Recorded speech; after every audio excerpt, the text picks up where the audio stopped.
Hello, my name is Ryan Koscinski, and I'm here to talk about my action plan for EDS 330, Foundations of Special Education Development Across the Lifespan.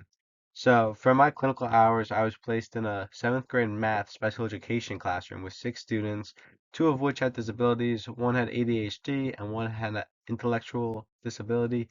Um, Although all the students in this class were highly functioning, their math proficiency levels were just way lower than their peers and where they should be in seventh grade. And these students were in general education classes for other subjects.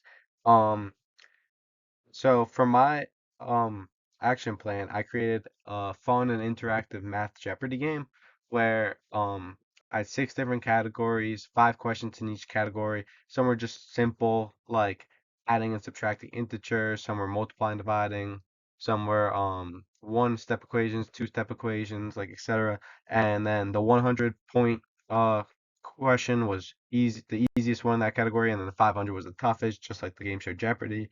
Because these students, although they were in seventh grade, most of them had a fourth grade math proficiency level. One student had second grade level, and one student even had a kindergarten. So even what would be super easy for other children their age, they struggled with, like simply multiplying like -8 times +7 was challenging with the signs and stuff. So that's why this review game was great. I talked to my teacher, and she liked this idea because they have state testing coming up at the end of April.